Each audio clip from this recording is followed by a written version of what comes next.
اعوذ باللہ من الشیطان الرجیم بسم اللہ الرحمن الرحیم وبہ نستعین هو خیر ناصر و معین اللہم صلی علی محمد و آل محمد وعجل فرجہم اجمعین۔ محترم سامعین، آج آپ کی خدمت میں خطبہ حضرت زینب سلام اللہ علیہا کے حوالے سے چند عرائض، چند فقرے اس خطبے کے آپ کی خدمت میں بیان کرنا مقصود ہے۔ اس سے پہلے کہ اس خطبے کے متن کو آپ کی خدمت میں پیش کیا جا سکے، چند فقرے آپ کی خدمت میں بیان کریں۔ اس خطبے سے پہلے جو علماء نے حاشیے لگائے ہیں، جو تحلیل کی ہے، ان مقدمات کو جاننا بہت ضروری ہے۔ اگر ان مقدمات کو انسان جان لے گا تو یقیناً جب متن میں اس خطبے کے وارد ہوگا تو پھر اس خطبے کی اہمیت کا اندازہ آپ کر سکیں گے کہ جناب زینب سلام اللہ علیہا نے کس انداز میں خطبہ پیش کیا۔ تو علماء نے اس خطبے کے امتیازات کو جب بیان کرنا چاہا تو اس خطبے کے مخصوصاً خطبہ کوفہ کو اگر دیکھا جائے تو خطبہ کوفہ کو جو امتیاز حاصل ہے خطبہ شام سے، وہ بہت ہی گہرا اور عمیق امتیاز حاصل ہے۔ علماء بیان فرماتے ہیں کہ شام کے خطبے سے جو کوفے کے خطبے کو ایک امتیازی کیفیت حاصل ہے، وہ یہ ہے کہ جب آپ اس کوفے کے خطبے کو دیکھتے ہیں، اس کی طرف نگاہ ڈالتے ہیں، تو اس کوفے کے خطبے میں آپ کو ایک امتیازی کیفیت نظر آتی ہے کہ جب بی بی کوفے میں آئی ہیں اور بی بی نے جب خطبہ دینا شروع کیا، عالم غیر معلمہ نے، فہیمۃ غیر مفہمہ نے، صاحب علم لدنی نے جب اپنی زبان کو حرکت دیا، تو یہ ایسے ماحول میں اس خطبے کو ارشاد فرمایا کہ کوفے میں جب بی بی وارد ہوئی ہیں تو تقریباً اس واقع کربلا کو گزرے ہوئے 2 دن ہو چکے ہیں، یعنی غم بھی تازہ ہے، یعنی تمام داغ دیکھ کر بی بی آ رہی ہیں۔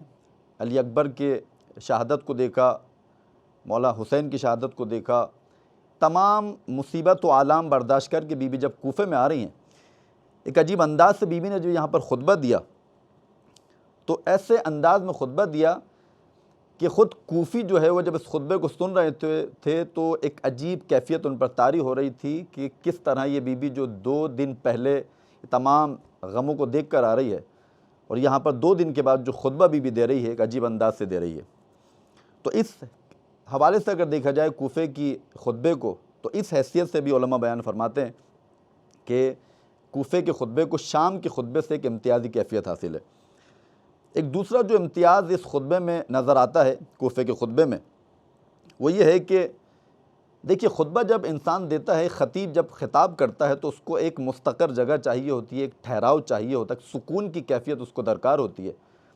اور بی بی جب کوفے میں وارد ہو رہی ہیں، بی بی نے جب کوفے میں خطبے کو آغاز کیا ہے تو یہ بیان کیا جاتا ہے کہ بی بی بازار میں موجود ہیں، کوئی خاص مقام نہیں ہے بی بی کے پاس۔ بی بی، بعض علماء نے بیان فرمایا کہ ناقے پر بی بی نے اس خطبے کو دیا، تو یعنی حرکت کی حالت میں، سکون کی کیفیت میں نہیں ہے۔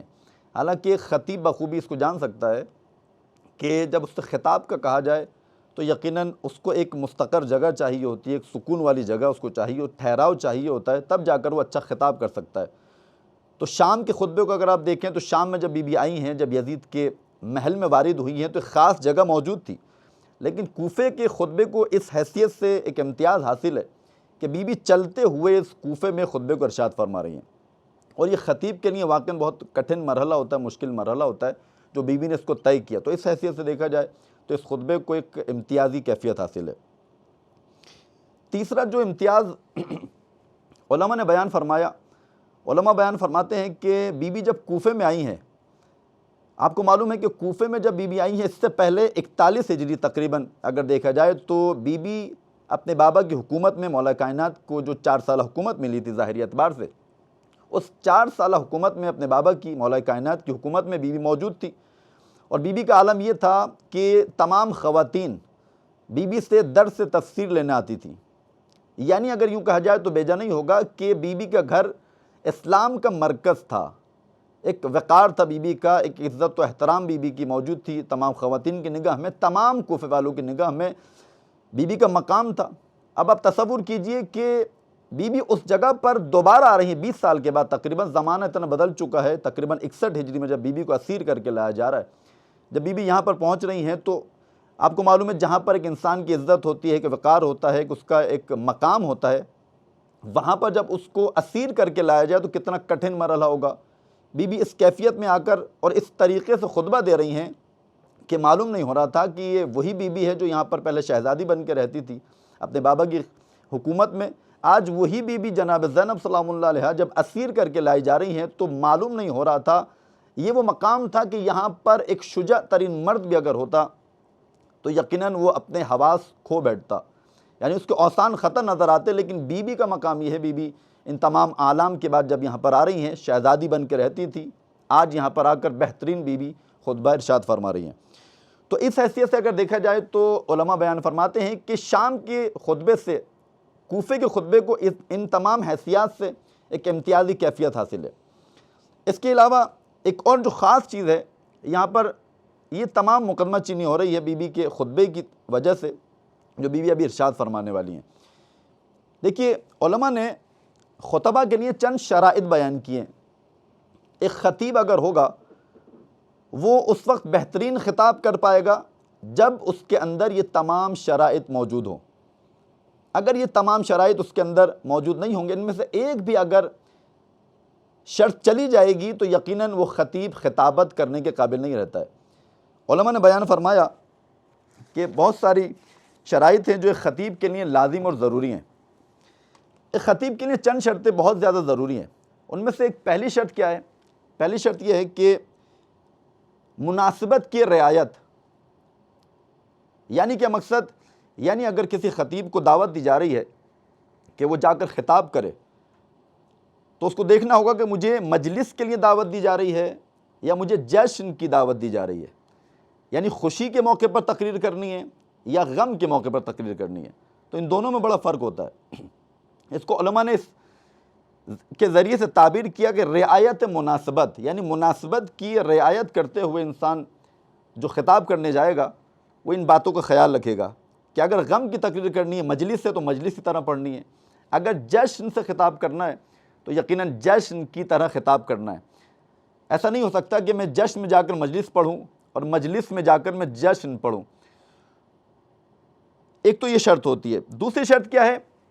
دوسری شرط جو علماء نے بیان فرمائی وہ ہے آمادگی، یعنی خطیب جہاں خطاب کرنے جا رہا ہے اس کی آمادگی ہونی چاہیے، پہلے سے آمادہ ہو، مجھے کیا بولنا ہے، کون سے جملے مجھے بیان کرنے ہیں، کہاں پر رکنا ہے، کہاں پر مجھے صلوات بھجوانی ہے۔ تو یہ بہت ضروری ہوتی ہے ایک خطیب کے لیے، آمادگی ہو، اس سے پہلے کہ وہ خطاب کرے اس سے پہلے اس کی آمادگی ہونی چاہیے۔ تیسری چیز جو بیان فرمائی علماء نے کہ اس خطیب کے ساتھ کوئی مشکل نہیں ہونی چاہیے، کسی طرح کی مشکل بھی اس کے ساتھ نہیں ہونی چاہیے۔ مشکل دو طرح کی ہوتی ہے، ایک مشکل ہوتی ہے مادی، ایک مشکل ہوتی ہے روحی۔ مادی مشکل میں مثال کے طور پر اگر وہ خطاب کرنے جا رہا ہے تو وہ پیاسا نہ ہو، وہ بھوکا نہ ہو، یہ مادی، وہ جاگا ہوا نہ ہو، یعنی آرام اس نے کیا ہوا ہو، پیاس سے وہ دور ہو، بھوک اس کو نہ لگ رہی ہو۔ اگر یہ تمام کیفیات اس پر طاری ہوں گی تو یقیناً وہ خطیب خطاب نہیں کر سکتا۔ یہ مادی مشکل ہوتی ہے۔ اس سے بڑی مشکل ہوتی ہے روحی مشکل۔ روحی مشکل کیا ہوتی ہے؟ روحی مشکل میں کیا آتا ہے؟ مثال کے طور پر وہ خطیب جو خطاب کرنے جا رہا ہے اس نے کوئی غم نہ دیکھا ہو، مثال کے طور پر اس کا بیٹا نہ مر گیا ہو، اس کے باپ کا انتقال نہ ہو گیا ہو، اگر آپ اس سے خطاب کرنے کا کہیں گے تو یقیناً وہ خطاب کرنے کے قابل نہیں رہے گا۔ چوتھی مشکل جو بیان فرمائی علماء نے کہ جہاں پر وہ خطیب خطاب کرنے جا رہا ہے یعنی سامعین وہ بھی اس خطیب کی بات سننے پر آمادہ ہوں۔ ایسا نہ ہو کہ میں جہاں پر خطاب کرنے جا رہا ہوں یا کوئی خطیب جہاں پر خطاب کرنے جا رہا ہے سامعین اس کی بات سننے پر آمادہ نہیں ہے، اگر اس کو یہ محسوس بھی ہو گیا تو یقیناً وہ خطیب خطاب کرنے کے قابل نہیں رہے گا۔ خاص طور سے اعتقادی اعتبار سے ہم آہنگی ہونی چاہیے، یعنی جہاں پر خطاب کرنے جا رہا ہے وہ سامعین اعتقادی اعتبار سے اس کے ہم عقیدہ ہونے چاہیے۔ اگر اس کے ہم عقیدہ نہ ہو تو اگر وہ خطیب خطاب کرے گا تو یقیناً وہ اثر نہیں ان پر جائے گا جو اثر جانا چاہیے۔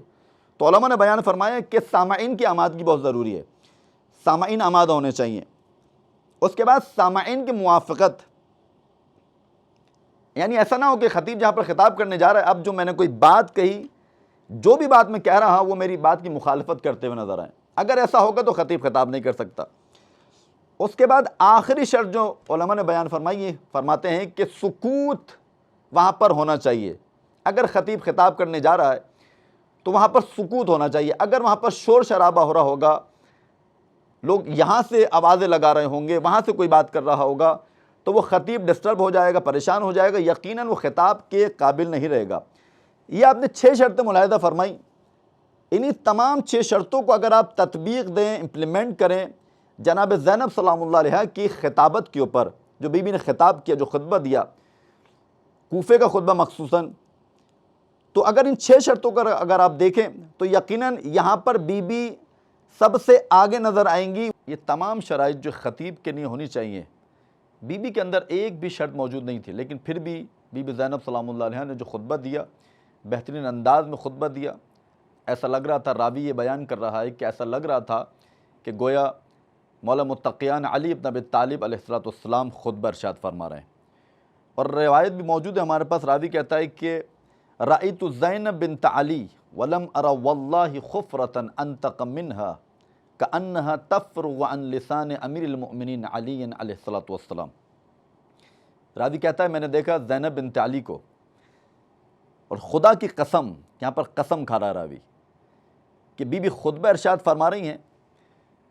آپ کو معلوم ہونا چاہیے کہ ایسے ماحول میں خاتون اگر کوئی بات کرنا چاہے گی تو اس کو یہ خیال نہیں رہے گا کہ میں کس طرح بات کر رہی ہوں، میری باڈی لینگویج کیا ہے، میرا ہاتھ کہاں جا رہا ہے، یعنی اس کو اپنی فکر رہے گی نہیں۔ لیکن بی بی زینب سلام اللہ علیہا کے لیے یہ راوی بیان کر رہا ہے کہ رأیت زینب بنت علی، میں نے زینب بنت علی کو دیکھا، ولم ارا واللہ خفرتن انتق منہا، راوی کہہ رہا ہے کہ خدا کی قسم میں نے نہیں دیکھا اس خاتون سے با حیا تر کسی اور خاتون کو۔ خفرہ جب آپ لغت میں جائیں گے، خفرہ کا معنی دیکھیں گے، خفرہ کا معنی جو بیان کیا گیا ہے، ایک عجیب معنی بیان کیا گیا۔ یہ وہ کلمہ ہے، ایک عظیم معنی کو یہ کلمہ حمل کیے ہوئے ہے۔ کہتے ہیں کہ جو بھی خاتون حیا کی معراج پر پہنچ چکی ہو، جو شرم و حیا کی معراج پر پہنچ جائے، اس کے لیے کلمہ استعمال کیا جاتا ہے۔ عرب اس کے لیے استعمال کرتا ہے خفرہ، کیونکہ یہ جو کلمہ ذکر کیا گیا یہ اس مقام پر استعمال کیا جاتا ہے کہ جہاں پر وہ شخصیت انتہائی شرم و حیا کے کمال پر پہنچ چکی ہو، وہاں پر اس کلمے کا استعمال کیا جاتا ہے۔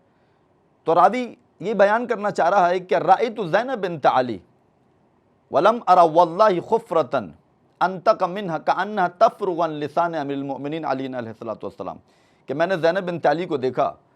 یہ دیکھنا معیار نہیں ہے، لیکن کس حال میں دیکھا، جو کیفیت تھی بی بی کی وہ مہم ہے۔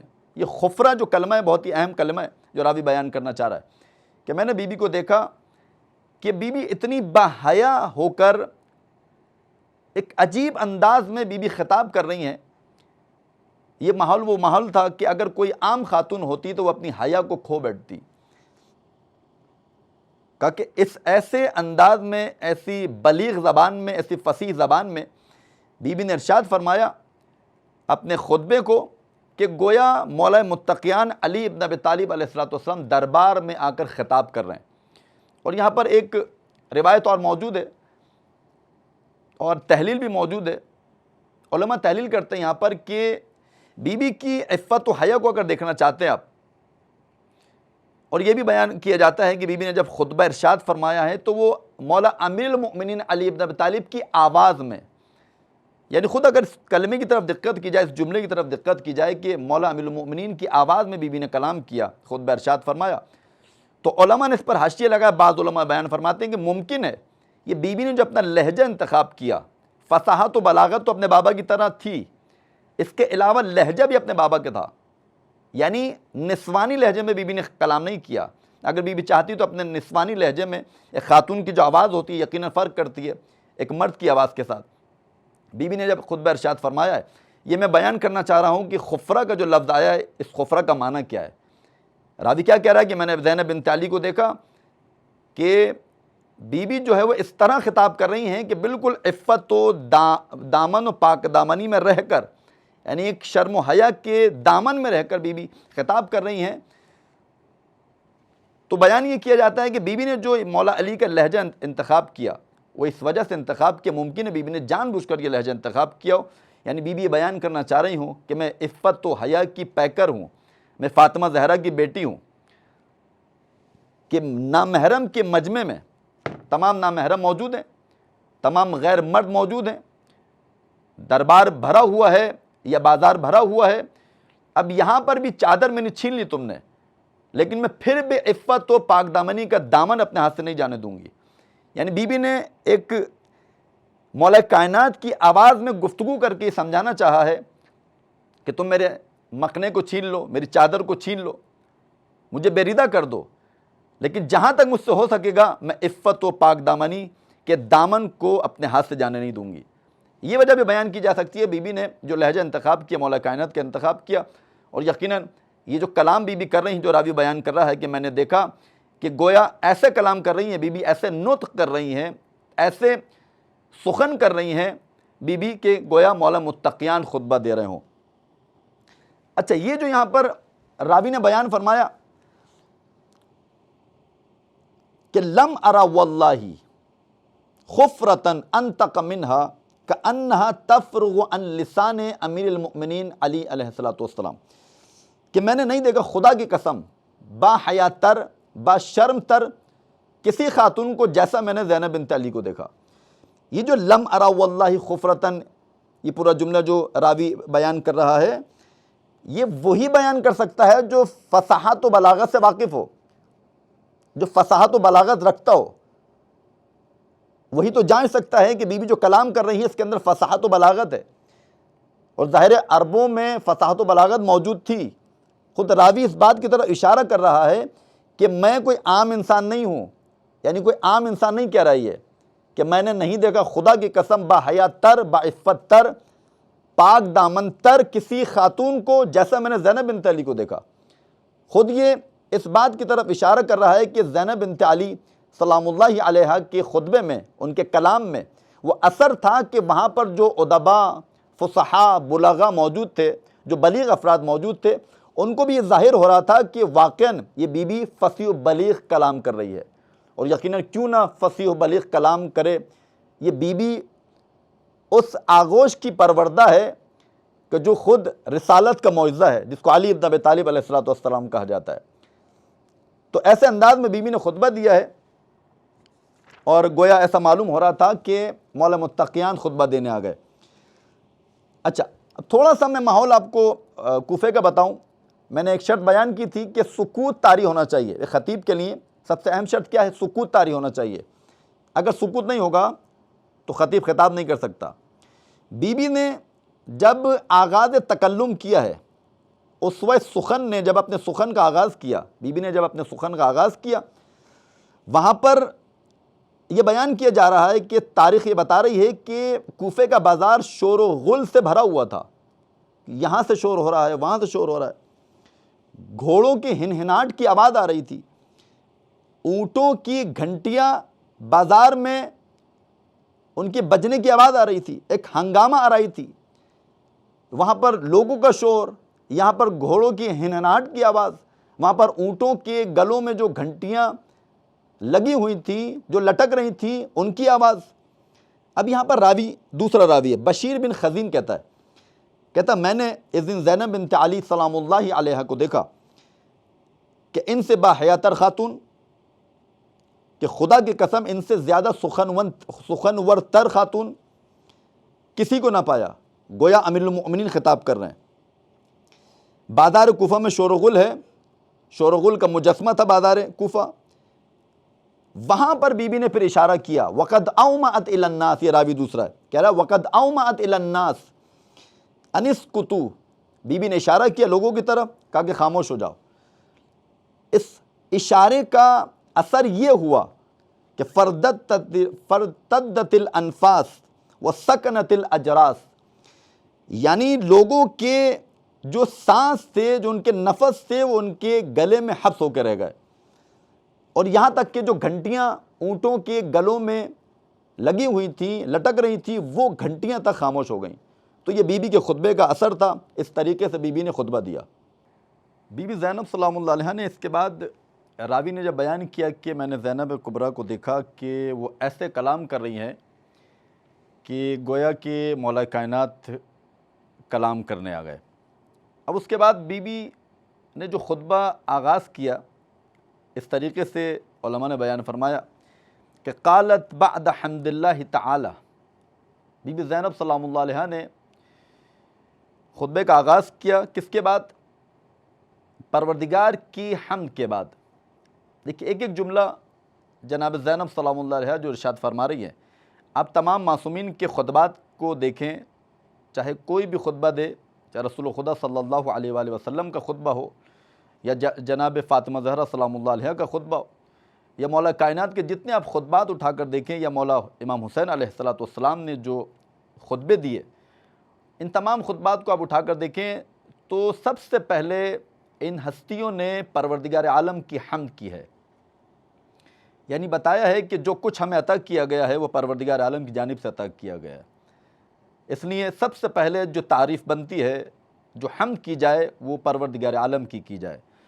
لیکن یہاں پر ایک عجیب بات نظر آ رہی ہے کہ اتنی مصیبتوں کے اندر، اتنے آلام کے اندر، اتنے مصائب کے اندر بی بی کے سامنے یہ پورا واقعہ رونما ہو گیا، پوری کربلا واقع ہو گئی، علی اکبر کے سینے میں برچھی کا پھل لگ چکا، مولا عباس کی شہادت ہو چکی ہے، مولا حسین کی شہادت ہو چکی ہے، اس کے بعد بی بی آ رہی ہیں، خطبہ دے رہی ہیں، اور اس کے بعد بھی حمد پروردگار کو فوقیت دے رہی ہیں، اس کو مقدم رکھ رہی ہیں۔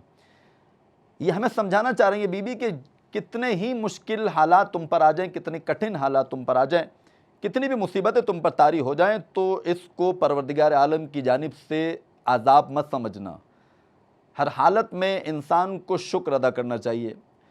اور آپ ملاحظہ کیجئے کہ جب ابن زیاد ملعون کے دربار میں بی بی گئی ہیں، وہاں پر اس ملعون نے ایک جملہ جو بی بی کو دیکھ کر اپنی زبان نجس سے جاری کیا کہ تم نے کیسا پایا کہ خدا نے تمہارے بھائی کے ساتھ کربلا میں جو کیا، وہاں پر ایک تاریخی جملہ اور ایسا جملہ ہے، آج بھی اس کی شروحات لکھنے پر مجبور ہیں تمام علماء، اور ابھی اس جملے کا حق ادا نہیں ہو سکا ہے۔ بی بی نے کیا ارشاد فرمایا؟ ما رأیت الا جمیلا، یہ بھی اس بات کی طرف اشارہ کر رہا ہے، یہ جو ہم حمد کر رہے ہیں یہ یقیناً اپنے تہہ دل سے کر رہے ہیں، دل کی گہرائیوں سے کر رہے ہیں، اپنے پورے وجود سے حمد باری تعالیٰ کو انجام دینا چاہتے ہیں۔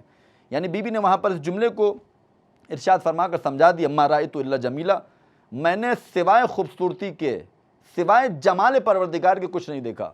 اگر ہم سوال کریں بی بی، ظاہر میں تو آپ کا بھتیجا چلا گیا، آپ کے بیٹے چلے گئے، آپ کا بھائی چلا گیا، پھر بھی آپ کہہ رہے ہیں کہ ما رأیت الا جمیلا، یہ جمال پروردگار کچھ اور ہے۔ ایسا نہیں ہے کہ وہ جمال جو ہم ظاہری دیکھنا چاہتے ہیں اس جمال کی بات نہیں کر رہی ہیں بی بی کسی اور جمال کی بات کر رہی ہیں کہ میرے بھائی کے ذریعے سے آج اسلام باقی ہے، میرے نانا کے ذریعے سے آج اسلام باقی ہے۔ تو بی بی جب دربار میں آئی ہیں تو اس طریقے سے بی بی نے خطبہ ارشاد فرمایا بازار کوفہ کے اندر، قالت بعد حمد اللہ تعالی، بی بی نے پہلے پروردگار عالم کی حمد بجا لائی، خدا کی حمد کو بی بی نے انجام دیا، اس کے بعد والصلاۃ علی رسولہ، اور صلوات کو بھیجا کس کے اوپر؟ اللہ کے رسول کے اوپر، یعنی یہ حمد پروردگار کا انجام دینا، اور اس کے بعد فوراً سے بی بی نے صلوات جو بھیجی ہے والصلاۃ علی رسولہ، یہ ایک خاص مطلب کی طرف بی بی اشارہ فرمانا چاہ رہی ہے۔ بی بی اشارہ فرمانا چاہ رہی ہے، یہ صلوات جو تم بھیجنا چاہ رہے ہو، یہ صلوات جو تم بھیجتے ہو، اس میں رسول پر صلوات تمام نہیں ہو جاتی ہے، کیونکہ میں نے پہلے بھی عرض کیا کہ یہ مشہور کیا گیا تھا کہ یہ جو لوگ آ رہے ہیں یہ باغی لوگ ہیں، نعوذ باللہ من ذالک، خاک دہن، یعنی ان کا کوئی تعلق نہیں ہے رسول خدا سے صلی اللہ علیہ وآلہ وسلم سے۔ یہ تشہیر کی گئی تھی، یہ بیان کیا گیا تھا، لوگوں میں عام کر دیا گیا تھا۔ بی بی نے وہیں پر حملہ کیا، بی بی نے کہا کہ جو تم نے لوگوں کو بتایا ہے یہ جھوٹ ہے، اب جو میں بتاؤں گی وہ سچ ہے۔ اس لیے حمد کے بعد پروردگار عالم کی فوراً سے بی بی نے صلوات بھیجی، کس پر؟ رسول پر، اور لوگوں کو معلوم ہے کہ صلوات کی جو اہمیت رسول خدا صلی اللہ علیہ وآلہ وسلم نے بیان فرمائی، لا تصلوا علی صلاۃ مبتورا، کہ مجھ پر دم بریدہ صلوات مت بھیجو، جب بھی صلوات بھیجو اللہم صلی علی محمد و آل محمد، محمد کے ساتھ صلی اللہ علیہ وآلہ وسلم کے ساتھ ان کی آل کو بھی ذکر کرو۔ یہ خود صلوات کا ذکر کرنا اس خطبے کے اندر، آغاز کرنا حمد پروردگار سے، پھر صلوات کا ذکر کرنا، یہ صلوات کا ذکر کرنا بی بی ایک خاص نقطے کی طرف اشارہ فرما، جو سامعین وہاں پر موجود ہیں، جو مجمع وہاں پر موجود ہے، بی بی ان کو سمجھانا چاہتی ہیں یہ لوگ ہمیں کچھ اور سمجھ کر یہاں پر لائے ہیں، کچھ اور سمجھایا گیا ہمارے بارے میں، ہم محمد صلی اللہ علیہ وآلہ وسلم کی آل ہے۔ اور یہ وجہ ہے جب یہ کاروان پہنچا ہے کوفے کے اندر تو وہاں پر ایک خاتون نے سوال کیا، من ای الاسار انتن، کہ بیویوں ذرا یہ تو بتاؤ کہ تم کون سے اسیر ہو؟ تو بی بی نے کیا بیان فرمایا؟ نحن اسار آل محمد صلی اللہ علیہ وآلہ وسلم، کہ ہم آل محمد صلی اللہ علیہ وآلہ وسلم کے اسیر ہیں۔ یعنی بی بی نے وہاں پر بھی اشارہ کیا، بی بی آئندہ کو دیکھ رہی تھی، یعنی حال کے آئینے میں آئندہ کو بی بی ملاحظہ فرما رہی تھی۔ بی بی کو معلوم تھا اگر یہ مشہور ہو گیا تو یہ پھر آخر تک جائے گا۔ بی بی نے وہیں پر اس کے فکر کو ڈیمیج کیا، اس کے فکر کو توڑا، وہیں پر حملہ کیا بی بی نے، اور حملہ کر کے بی بی نے فرمایا یہ جو صلوات بھیجی جا رہی ہے جس محمد کے اوپر صلی اللہ علیہ وآلہ وسلم کے اوپر، اسی محمد مصطفیٰ کی آل ہم ہیں، ہمیں جو لایا گیا ہے ابھی تک معلوم نہیں تھا لوگوں کو یہ کون ہے۔ جب بی بی نے ارشاد فرمایا، یا اس سے پہلے امام سجاد کے خطبے، تو ان خطبات میں یہی سمجھایا گیا کہ ہم آل محمد ہیں، ہمارا محمد سے تعلق ہے۔ اس کے بعد بی بی نے خطاب کیا اہل کوفہ کو، اما بعد فیا اہل الکوفہ، اے اہل کوفہ، یا اہل الخطل والغدر، تم لوگ فریب کار ہو، تم لوگ خیانت کار ہو، تم مکاری کرنے والے ہو۔ الا فلا ارقعت العبرہ ولا ہدأت الظفرہ، اس کے بعد بی بی فرماتی ہیں تمہارے آنسو ختم نہیں ہوں گے، تم روتے رہو گے، تم گریہ کرتے رہو گے، تمہارا نالا و شیون کبھی ختم نہیں ہوگا۔ اس کے بعد بی بی نے ارشاد فرمایا انما مثلکم کمثل التی نقضت غزلها من بعد قوت انکاسا تتخذون ایمانکم دخلا بینکم۔ اس کے بعد بی بی فرماتی ہیں تمہاری مثال اس عورت کی سی ہے جو اپنا سوت کاٹتی ہے، اپنے سوت کو مضبوط کرتی ہے، اور آخر میں اسی سوت کو وہ توڑ دیتی ہے۔ تمہاری مثال اس خاتون کی طرح ہے۔ یعنی کیا مقصد؟ بی بی اشارہ فرمانا چاہ رہی ہیں تم نے کلمہ پڑھا لا الہ الا اللہ محمد رسول اللہ، ایمان میں داخل ہو گئے، توحید کو قبول کیا، یہ ساری محنتیں تم نے کی، اور آج تم آل رسول کو اسیر کر کے بازاروں میں لے کر آ رہے ہو، ہمیں نامحرموں میں لے کر آ گئے ہو۔ بی بی اس بات کی طرف اشارہ کر رہی ہے کہ تمہاری محنتیں رائے گا چلی گئیں، وہ جو کلمہ تم نے پڑھا تھا وہ ضائع ہو گیا، جو محمد مصطفیٰ پر، پروردگار عالم پر ایمان لے کر آئے تھے، وہ ایمان تمہارے کسی کام کا نہیں رہا، تم ضائع ہو گئے۔ اس کے بعد بی بی فرماتی ہیں حل فیکم الا السلف، کیا تمہارے درمیان بیہودہ گوئی کے علاوہ کوئی اور چیز ہے؟ تم جو باتیں کرتے ہو بیہودہ باتیں کرتے ہو۔ والعجب، تم خود پسند لوگ ہو۔ والشنف، تم دشمن ہو۔ والکذب، تم جھوٹے ہو، یعنی جھوٹ بھی تمہارے اندر موجود ہے، بیہودہ گوئی بھی تمہارے اندر موجود ہے، عجب جیسی بیماری بھی تمہارے اندر موجود ہے، تم خود پسند افراد ہو، ہر چیز اپنے لیے پسند کرتے ہو۔ والشنف، تم دشمن ہو، یعنی گویا بی بی یہاں پر ممکن ہے اس بات کی طرف اشارہ کر رہی ہو تم دشمن، ہمارے دشمن نہیں، تم اسلام کے دشمن ہو، تبھی ہمیں اسیر کر کے یہاں پر لے کر آئے ہو۔ عزیزان گرامی، خطبے کے مختلف فقرات کو چھوڑتے ہوئے پھر بی بی جب یہاں پر پہنچی ہیں، بی بی نے اس طرح خطاب کیا اہل کوفہ کو، اتبکون ای اجل واللہ فبکوا فانکم احریا بالبکاء فبکوا کثیرا واضحکوا قلیلا، تم گریہ کر رہے ہو۔ اس کے بعد بی بی نے سوال کہا، استفہام کیا، تم گریہ کرتے ہو؟ ہاں، گریہ تم ہی کے لیے سزاوار ہے، تمہیں گریہ کرنا چاہیے، تم رو، خدا کی قسم تم رو، فبکو فانکم احریا بالبکاء، گریہ تمہارے لیے سزاوار ہے، تم گریہ کرو، فبکو کثیرا، گریہ زیادہ کرو، واضحکوا قلیلا، اور ہنسو کم۔ اس کے بعد بی بی نے بہت ہی گراں قدر جملہ اپنے خطبے سے ارشاد فرمایا، فَلَقَدْ ابلیتم بیارہا ومنیتم بشنارہا ولن ترحضوہا بغسل بعدہا ابدا. بی بی فرماتی ہیں در حقیقت تم نے ننگوار کو اپنا شعار بنا لیا ہے، اپنے دامن کردار کو داغدار بنا لیا ہے، لہذا تم ہرگز اس ذلت اور رسوائی کو اپنے دامن سے دھو نہیں سکتے ہو، یہ داغ ہمیشہ تمہارے دامن پر باقی رہے گا. عزیزان گرامی، یہ جو بی بی نے ارشاد فرمایا کہ یہ داغ تمہارے دامن پر باقی رہے گا، بی بی بیان کرنا چاہ رہی ہیں تم یہ نہ سمجھو کہ امام حسین علیہ السلام کو تم نے قتل کر دیا، بہت اچھا کام کیا ہے، بلکہ تم اس عظیم حادثے کے نتیجے میں ننگوعار میں مبتلا ہو گئے ہو، ذلت تمہارے حصے میں آ گئی ہے، تم رسوا رہو گے، تم ذلیل رہو گے. کیوں؟ اس کی وجہ کیا ہے؟ جس نے بھی محمد مصطفیٰ صلی اللہ علیہ وآلہ وسلم کی آل کو رسوا کیا، پروردگار اسے رسوا کرے گا. پھر بی بی فرماتی ہیں، بی بی ممکن ہے یہاں پر یہ جو جملہ بی بی نے ارشاد فرمایا، یہ دھبا تمہارے دامن پر باقی رہے گا، تم اس کو دھو نہیں سکتے ہو.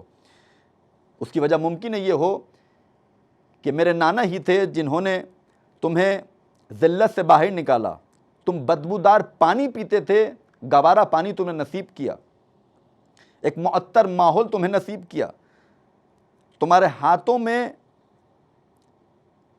جو زمام تھی اس زمام کو اچھا بنایا. عزیزان گرامی، یہ جو بی بی نے لفظ استعمال کیا کہ یہ دھبا تمہارے دامن پر باقی رہے گا، کبھی تم اس کو دھو نہیں سکتے ہو. یہاں پر ایک مثال دیکھیں آپ، اس مثال کے ذریعے آپ سمجھیں اس جملے کو بی بی کے. دیکھیں، انسان کے کپڑے پر جب کوئی دھبا لگتا ہے تو وہ کوشش کیا کرتا ہے؟ وہ یہ کوشش کرتا ہے کہ اسے دھو ڈالے.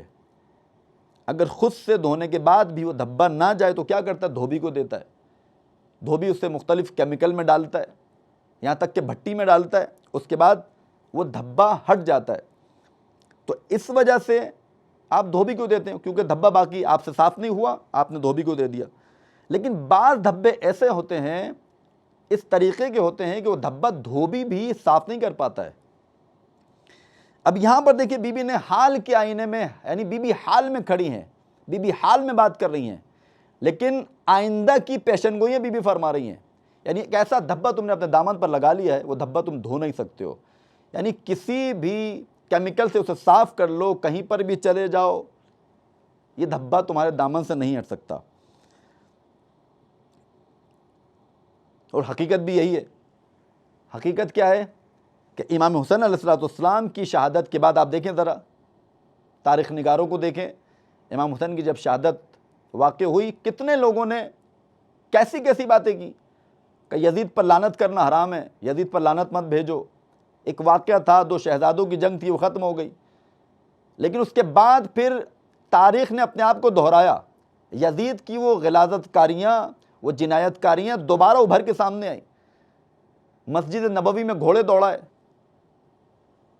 ایک عجیب ماحول بنا دیا. مدینے میں کتنی خواتین کی عصمت دری کی گئی.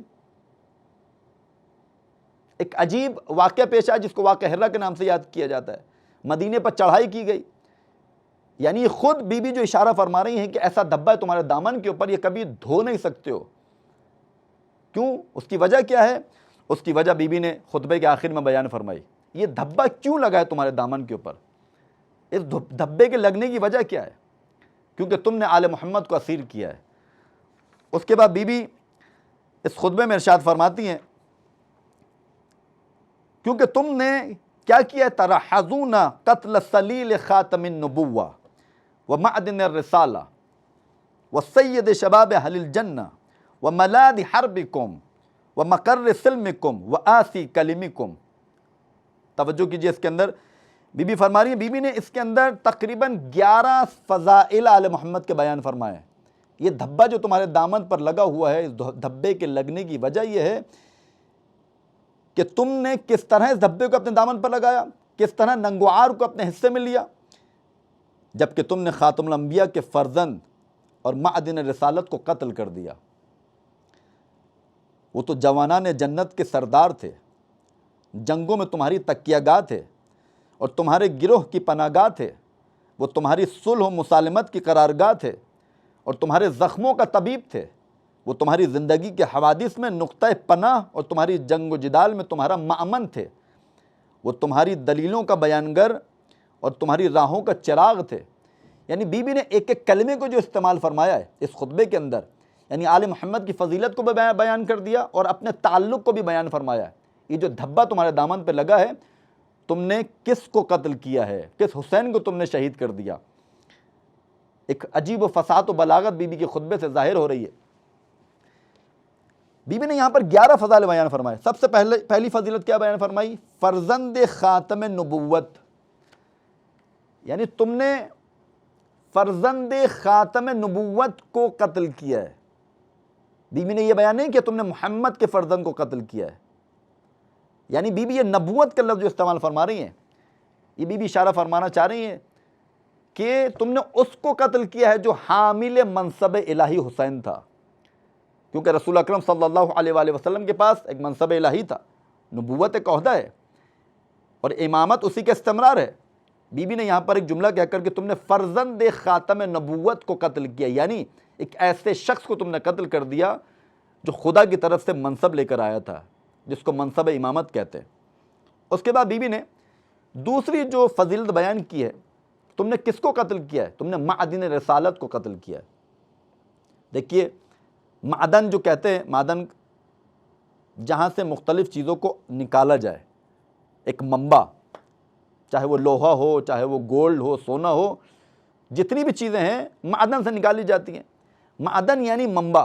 بی بی نے یہاں پر مخزن کا لفظ استعمال نہیں کیا، بی بی نے یہاں پر معدن رسالت استعمال کیا ہے، معدن محمد نہیں کہا ہے، معدن رسالت کا ہے۔ ایک ایک جملے پر توجہ کرنے کی ضرورت ہے۔ معدن رسالت، خود رسالت کیوں کہا، خود معدن کیوں کہا، مخزن کیوں نہیں کہا؟ دیکھیے مخزن میں آپ باہر سے لا کر چیزیں ڈالتے ہیں، اس کو مخزن کہا جاتا ہے۔ معدن اسے کہا جاتا ہے آپ باہر سے لا کر نہیں ڈالتے، بلکہ وہ خود چیزوں کو دے رہا ہوتا ہے، اس سے خود چیزیں نکل رہی ہوتی ہیں، اشیاء نکل رہی ہوتی ہیں۔ اسی وجہ سے معدن سونا، معدن لوہا جو آپ کہتے ہیں یہ اس کی معدن ہے، وہ اس کی معدن ہے، تو یہاں پر بی بی نے اسی چیز کی طرف ممکن اشارہ کرنا چاہا ہو کہ معدن رسالت کو کیونکہ تم نے قتل کر دیا، اسی وجہ سے یہ دھبا ایسا دھبا ہے کہ الی یوم القیامہ تمہارے دامن سے ہٹ نہیں پائے گا۔ اور رسالت کا لفظ استعمال کیا، نبی کا لفظ استعمال نہیں کیا، یا محمد کا لفظ استعمال نہیں کیا۔ بی بی ایک منصب کی طرف اشارہ کرنا چاہ رہی ہیں۔ اس کے بعد تیسری صفت جو بی بی نے بیان فرمائی ہے، تم نے کس کو قتل کیا؟ جوانان جنت کے سردار کو قتل کیا۔ حسین جوانان جنت کا سردار ہے۔ چوتھی چیز بیان فرمائی بی بی نے، جنگوں میں جو پناہ گاہ تھا تم نے اس کو قتل کیا، یعنی حسین کا قتل گویا محمد مصطفیٰ کا قتل، امامت کا قتل گویا کہ نبوت کا قتل۔ اور یہاں پر مولا متقیان علی بن ابی طالب علیہ السلام کا جملہ ملتا ہے۔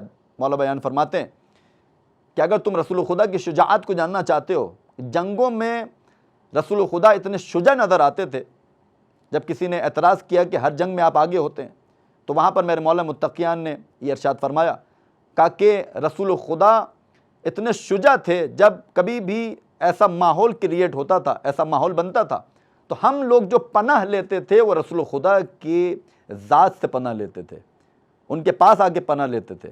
یعنی ہماری پناہ گاہ جو جنگ کے اندر ہوتی تھی وہ رسول خدا کی ذات ہوتی تھی۔ تو یہاں پر ممکن ہے بی بی نے اسی کی طرف اشارہ فرمانا چاہو کہ جنگوں میں جو پناہ گاہ تھا حسین اسی کا تو نواسہ تھا۔ اس کے بعد ایک پورے گروہ کے تکیہ گاہ، بہت توجہ کیجیے یہاں پر بی بی نے کیا جملہ استعمال فرمایا، پورے گروہ کی جو تکیہ گاہ، یعنی پورا گروہ جس پر تکیہ کرتا ہو ذات کو حسین ابن علی کہا جاتا ہے۔ رسول خدا پر سب تکیہ کرتے تھے، رسول خدا پر سب اعتماد کرتے تھے، تو اسی وجہ سے بی بی نے جملہ استعمال کیا۔ اس کے بعد بی بی فرماتی ہیں جو صلح و آشتی کی قرارگاہ تھے، یعنی کیا مقصد؟ دیکھیے جب کبھی محلے میں کوئی لڑائی ہو جاتی ہے یا رشتہ داروں میں کوئی ناچاکیاں ہو جاتی ہیں تو کیا کیا جاتا ہے؟ ایسے شخص کے پاس لے جایا جائے جو ایک عزت و وقار والا انسان ہو، جس کو سب تسلیم کرتے ہوں، جس کو سب قبول کرتے ہوں، اس کے پاس جایا جاتا ہے کہ آپ کچھ بیان فرمائیے، دونوں میں صلح و آشتی پیدا کیجیے۔ بی بی اشارہ فرما رہی ہیں ہمارا خاندان وہ خاندان ہے، جب کبھی بھی کسی بھی گروہ میں ناچاکیاں ہوتی تھیں، اگر صلح جس شخص کو بھی ملتی تھی وہ ہمارے در سے ملتی تھی. زخموں کا طبیب بی بی نے جملہ استعمال کیا. تم نے اس کو قتل کیا جو تمام زخموں کا طبیب تھا. وآسی کلمکم، آسی کہتے ہیں اس طبیب کو جو زخموں کا علاج کرنا جانتا ہو. تو بی بی نے کلمہ استعمال کیا جو بھی زخم، چاہے وہ ظاہری زخم ہو چاہے وہ معنوی زخم ہو، تمام زخموں کا اگر طبیب تھا تو وہ حسین ابن علی علیہ الصلوۃ والسلام، محمد کا نواسہ، مصیبتوں کی پناہ گاہ. اس کے بعد بی بی نے ایک جملہ ارشاد فرمایا کہ چراغ رہا، ایک راستے کا چراغ راہ، تم نے قتل کر دیا. اچھا، یہ جو بی بی نے اشارہ فرمایا 11 فضیلتوں کی جانب کہ آل محمد کی 11 فضیلتیں، ان میں سے ایک جو لفظ بی بی نے استعمال کیا مصیبتوں کی پناہ گاہ، اس پہ میں تھوڑی وضاحت کرنا چاہوں گا. دیکھیے جو بی بی نے لفظ استعمال کیا، ویسے تو ہر لفظ بی بی نے عمدن استعمال کیا ہے، ایسا نہیں ہے کہ بی بی نے نہ چاہتے ہوئے بی بی کی زبان سے نکل گیا، نہیں. یہ عالمہ غیر معلمہ بات کر رہی ہیں، یہ صاحبہ علم لدنی بات کر رہی ہیں، علی کی بیٹی بات کر رہی ہے. جو لفظ بی بی نے استعمال فرمایا وہ یقیناً عمدن تھا، بی بی اس کی طرف آگاہ تھی، جانتی تھی، علماً اور عمدن اس کو استعمال فرمایا. اس لفظ کی طرف آپ توجہ کیجئے کہ مصیبتوں کی پناہ گاہ، تم نے اس کو شہید کر دیا، اس کو قتل کر دیا جو مصیبتوں کی پناہ گاہ تھا، اس حسین کو تم نے قتل کر دیا. دیکھیے اگر ہم جائزہ لیں اس فقرے کی طرف، اس جملے کی طرف جو بی بی نے ارشاد فرمایا، دنیا کو اگر دیکھیں تو دنیا میں مختلف افراد بلا و مصیبت میں گھرے ہوئے ہیں. انسان مختلف موڑ پر مصیبتوں کا سامنا کرتا ہے. ایسے وقت میں ہر شخص یہ چاہتا ہے کہ اس کا کوئی مونس و ہمدرد اس کو نصیب ہو جائے، کوئی اس کی حمایت کرنے والا، اس کا ساتھ دینے والا اس کو مل جائے. اگر آپ تاریخ کو دیکھیں اٹھا کر، امام حسین علیہ الصلوۃ والسلام کے لیے جو بی بی نے لفظ استعمال کیا وہ کیا استعمال کیا؟ مصیبتوں میں پناہ گاہ حسین کی ذات تھی. یعنی تمام مصیبتیں اگر دور ہوں گی تو حسین کے وسیلے سے دور ہوں گی، حسین کے ذریعے سے دور ہوں گی. لیکن کوفیوں نے اپنے اسی مشکل کشا کی قدر نہ کی. بی بی سی امر کی طرف اشارہ فرما رہی ہیں. تاریخ کو اگر آپ اٹھا کر دیکھیں، تاریخ گواہ ہے کہ کتنے ایسے موقع ہیں کہ جہاں پر حسین کے وسیلے سے مصیبتوں کو دور کیا گیا. تاریخ بیان کرتی ہے کہ ایک وقت قحط آیا، مولا متقیان علی ابن ابی طالب علیہ الصلوۃ والسلام کے پاس لوگ آئے، کہا کہ علی قحط آ چکا ہے، کیا کیا جائے؟ مولا کائنات اگر چاہتے تو خود ہی دعا کرتے، مشکل کشا تھے، پروردگار نے علی کو مشکل کشا بنایا ہے. لیکن میرے مولا علی ابن ابی طالب علیہ الصلوۃ والسلام نے اپنے بیٹے حسین کو بھیجا، کہا دعا کرو. جیسے ہی میرے مولا حسین نے اپنے ہاتھوں کو دعا کے لیے بلند کیا تو ایک موسلا دار بارش ہونا شروع ہو گئی. ایسی بارش ہوئی کہ پہاڑوں کے دروں سے بھی پانی بہنے لگا. لوگ ڈرنے لگے کہ کہیں سیلاب تو نہیں آ گیا. لیکن حسین نے دعا کی تھی، حسین کے وسیلے سے یہ بارش ہوئی تھی، تو لہذا حسین کے وسیلے سے خدا نے اس شہر کو محفوظ بھی رکھا. تو ایک موقع یہ ہے. اور ایک دوسرا موقع راہب کا، جب راہب کو بیٹے چاہیے تھے، جب وہ رسول خدا کی خدمت میں آیا تھا، مجھے بیٹے چاہیے، وہ پوری داستان حسین علیہ الصلوۃ والسلام کے وسیلے سے پروردگار عالم نے راہب کو 7 بیٹے عطا کیے. یہ حسین کا وسیلہ تھا، حسین کی وجہ سے راہب کو 7 بیٹے نصیب ہوئے. اور آپ دیکھتے چلے جائیے مختلف موقعوں پر آل محمد علیہ الصلوۃ والسلام نے مصیبت سے تمام لوگوں کو نکالا. جب تیسری خلافت، جب حضرت عثمان کو حبس کر لیا گیا تو وہاں پر پانی بھجوانے والا کون تھا؟ میرا مولا علی ابن ابی طالب علیہ الصلوۃ والسلام. کس کے ذریعے پانی بھجوایا گیا؟ میرے مولا امام حسن علیہ الصلوۃ والسلام اور مولا حسین علیہ الصلوۃ والسلام کے ذریعے سے. یعنی بتانے کا مقصد یہ بی بی سی امر کی طرف اشارہ کر رہی ہیں کہ مصیبتوں میں جو پناہ گاہ تھا وہ حسین تھا. مصیبتوں میں جو پناہ گاہ تھا وہ رسول کا نواسہ تھا. اسی رسول کے نواسے کی لوگوں نے قدر نہ کی. عزیزان گرامی، کتنے ایسے واقعات ہیں کہ جو اس بات کی طرف اشارہ کرتے ہیں. بی بی نے جو لفظ استعمال کیا، پوری تاریخ کو بی بی نے ایک جملے میں سمیٹ کے رکھ دیا کہ اگر تم مصیبتوں سے پناہ چاہتے ہو، وہ پناہ گاہ حسین تھا. کیا دنیا فطرس کا واقعہ بھول گئی؟ فطرس کو جو پر چھین لیے گئے تھے، اس کی پرواز ختم ہو گئی تھی. حسین کی ولادت کے ذریعے اس کو دوبارہ پرواز نصیب ہوئی. اور یہ کہتا ہوا نظر آیا مم مثلی، کون ہے مجھ جیسا، کون ہے مجھ جیسا۔ عزیزان گرامی، بی بی زینب سلام اللہ علیہ کا یہ خطبہ ایسا خطبہ ہے کہ ہر شخص کو جس طرح مولا متقیان علی بن ابی طالب علیہ السلام کے خطبات کی شروحات لکھی جا رہی ہیں، بالکل اسی طرح جناب زینب کے جو خطبے مختلف جو خطبے بی بی نے دیے ہیں، چاہے وہ کوفے کا خطبہ ہو، چاہے وہ شام کا خطبہ ہو، ان خطبات کی بھی شروحات لکھی جانی چاہیے، اور ہماری ذمہ داری بھی بنتی ہے کہ اس خطبے کی ہم اسٹڈی کریں، اس کو پڑھیں کہ بی بی نے کن الفاظ میں اپنی زبان عصمت سے اپنے بابا علی کے لہجے میں کلام کیا ہے۔ وصلی اللہ علی محمد و آلہ الطاہرین۔